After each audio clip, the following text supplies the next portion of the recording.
What's up, family? Spencer-Mack here. I'd like to touch on the topic of the ketogenic diet. Can you do it vegan?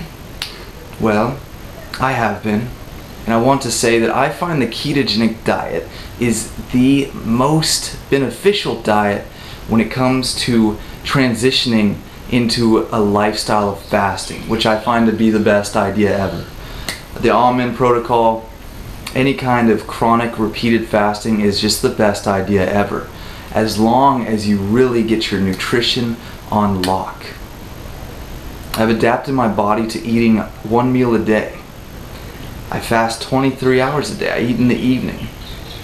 I have gone in and out of this protocol and tried many different variables over the years, and I have found for myself personally a higher fat diet is way more sustainable. There's a certain point that I get to where I'm just satiated and I'm not hungry throughout the day,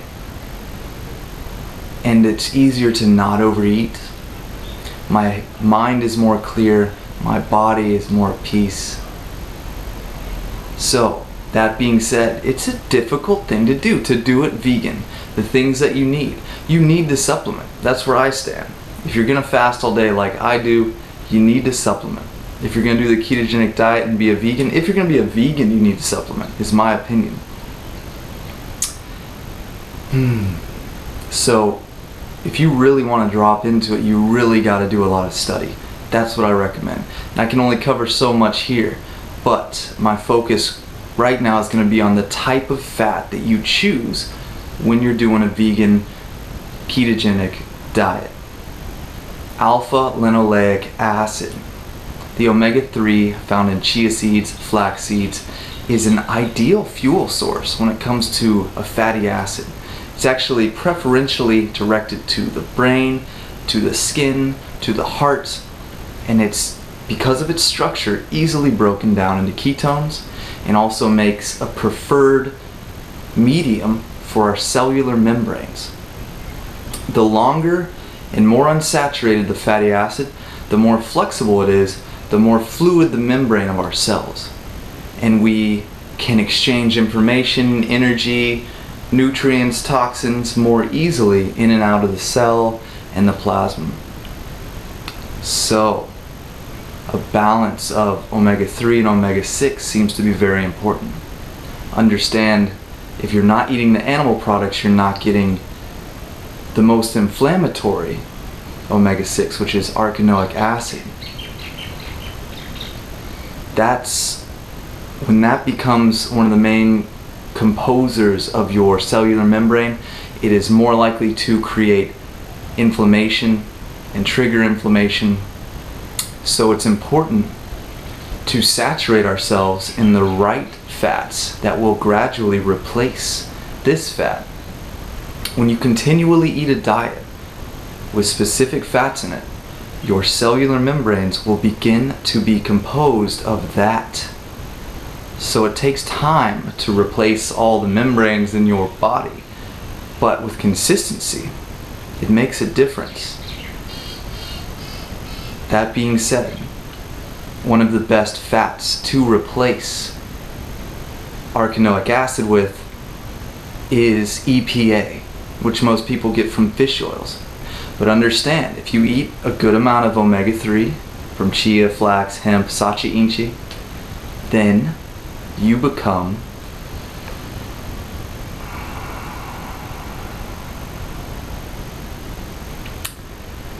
your body is able to transmute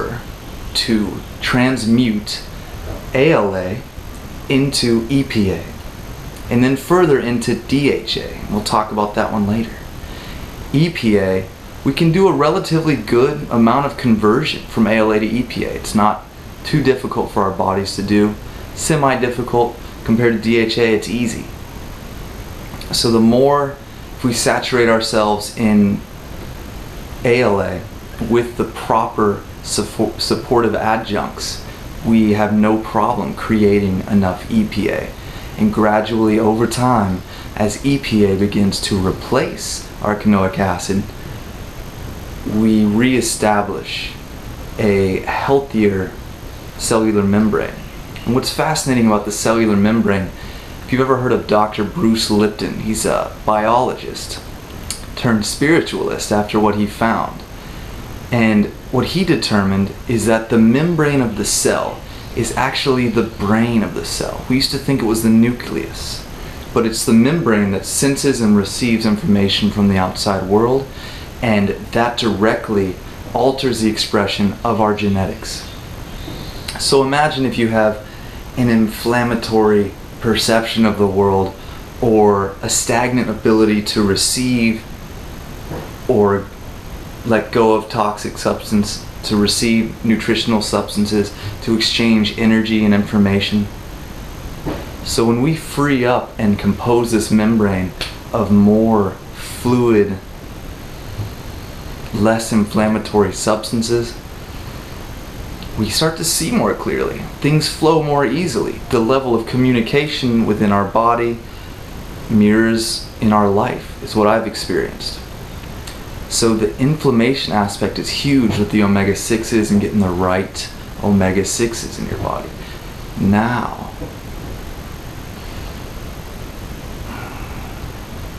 understand that the inflammation can lead to depression, can lead to just emotional disharmony, headaches, pain.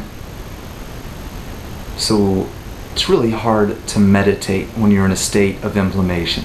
So it's another just gigantic benefit of replacing these arachidonic acids, getting the right fats in there, and really reestablishing the cellular membrane. So further, EPA can be converted into DHA. DHA is a fascinating molecule.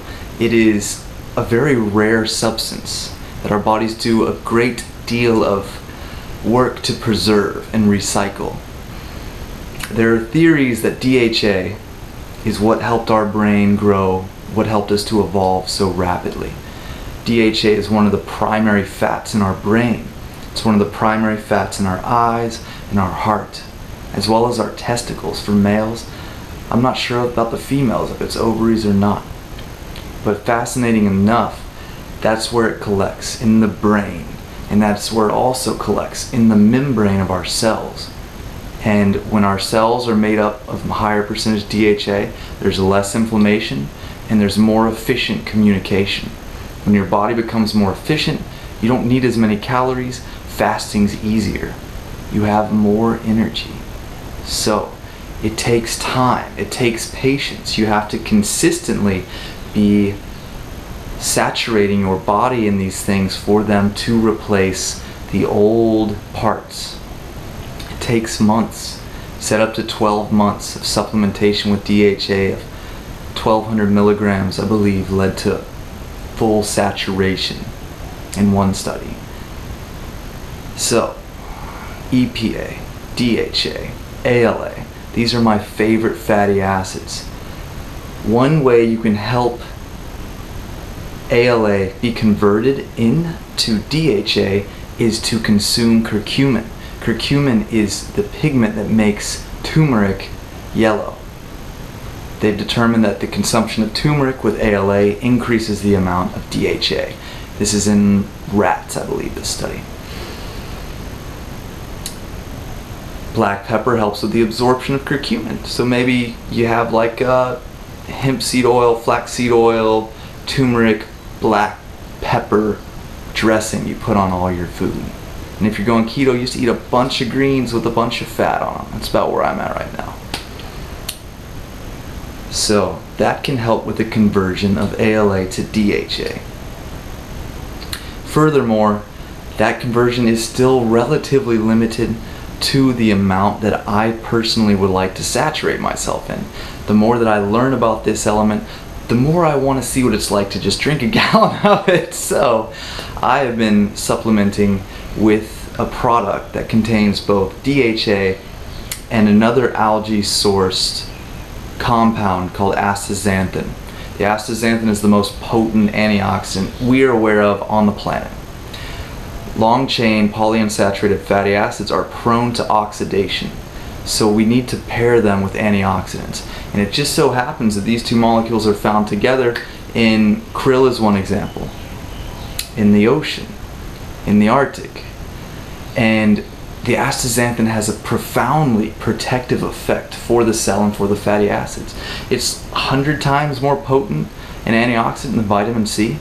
And as an antioxidant, whenever it donates an electron to cancel out a positively charged ion or an oxidative stress, it does not create a byproduct that is it's less negative than the oxidation, but still somewhat negative, like vitamin C does.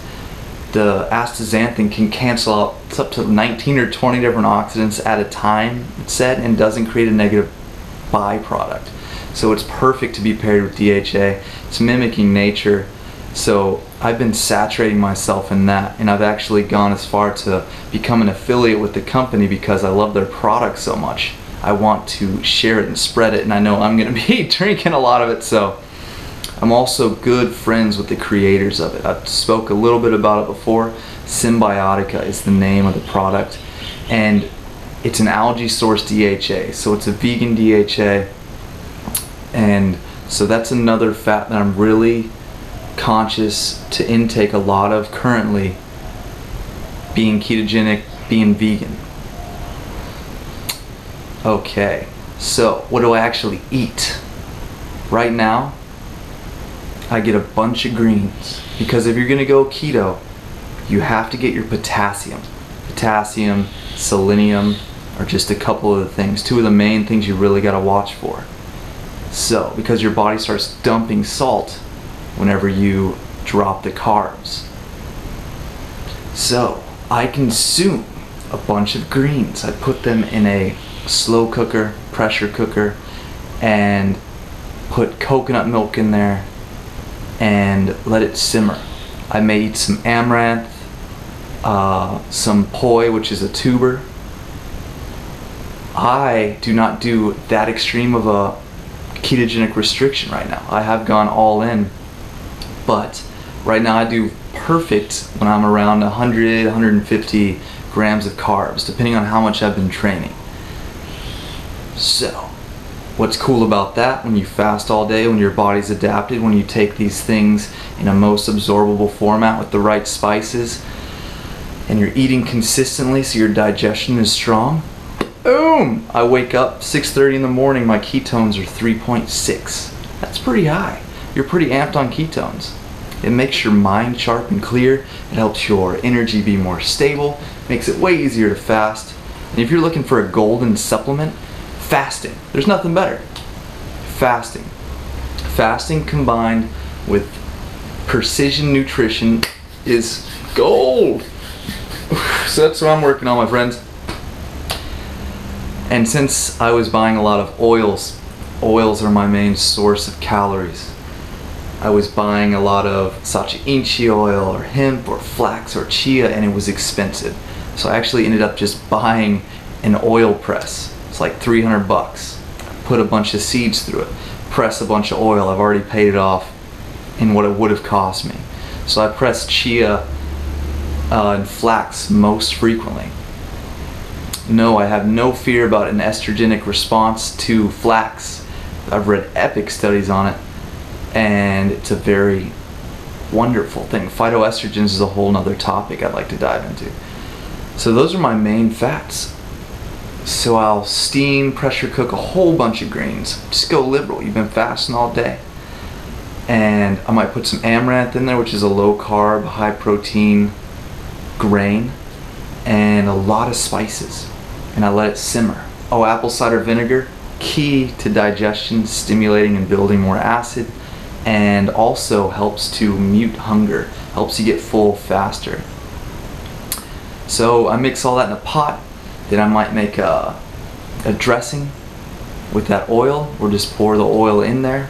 I may throw a plant-based protein in there to soak up any extra water, or a mix of greens. Like I have a mix of greens that's a powder that's kelp, spirulina, chlorella,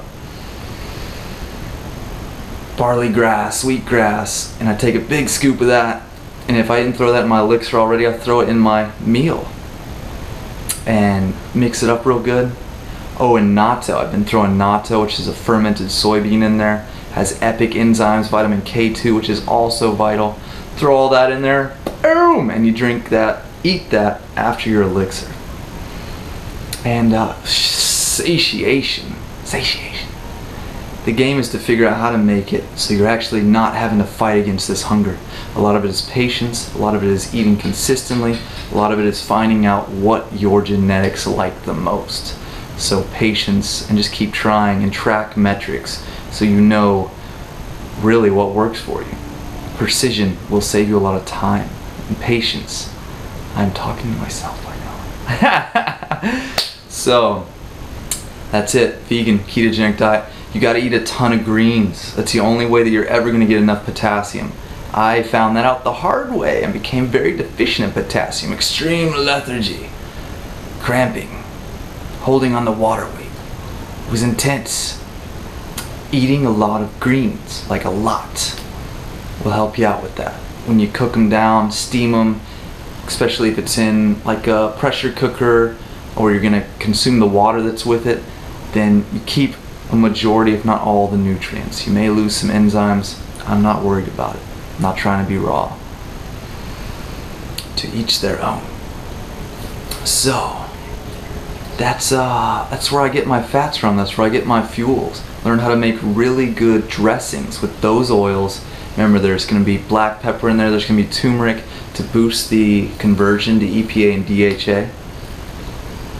And good spices are key. And don't heat those oils, okay? I throw coconut oil in the pressure cooker because it's saturated. It can take higher heat. Omega-3s are very sensitive. That's why pairing it with astaxanthin is freaking brilliant. It's extremely protective. Excellent, my friends. Yes. So that's about where we're at. Fatty acids. Great source of energy. Simple, easy to digest. Transition slowly when you're trying things. But that's my expression is, if you're trying to get your body to be able to fast all day, start upping the fats and dropping the carbs. Give it a try. And gradually push that window back. But if you're drinking fat or something during the day and you call that fasting, you're lying to yourself. You fell for the thing. It can help you get there, but you still want to cut it out because the fat will still knock out your growth hormone response, which is one of the main benefits of fasting all day. You're stimulating this growth hormone, which is the fountain of youth hormone. It's what regenerates us, remakes us from the inside. It's fascinating. Awesome, guys. Please, if you found this useful, I want to say, I've been sharing on Instagram very frequently because it's a lot easier for me to do than this and uploading. So follow me on Instagram if you don't already. I really keep the stories frequent because it's so quick and easy for me. I share a broad spectrum from exercise to psychology to just humor to food to farming. So come tune in, check in with me there. I'll link it below. I've also got a Facebook group I'm getting started. And when I actually get that name approved, I'm still waiting on Facebook, I'm going to share that with you guys. So we can all collect and share research and information and experiments. It's going to be a group focused mastermind because I'm meeting some epic people through this channel. So we're all going to put our heads together and just get as high as possible much more rapidly with our synergy. Yes, my friend, synergy. So check me out on Instagram. If you appreciated this video, please share it. It does me a world of good. I'm going to link those products that I talked about that I put in my smoothie. The enzymes I use, that green powder, and that Symbiotica is the name of the DHA, down below. I am an affiliate with Amazon. I'm an affiliate with Symbiotica. So if you use the link to go to Amazon, you help me out. If you use the link and go to Symbiotica, then you help me out. You also get a 15% discount if you use my Symbiotica code. So check it out. Let's all support each other. Keep it flowing. Whatever questions came up in all of this for you, or contrasts, things that you disagree with, please comment and let's get the conversation rolling. Keep the conversation going, I should say. And as always, guys, it's a blast. Love sharing and look forward to the next time. All right. See you then. Aloha.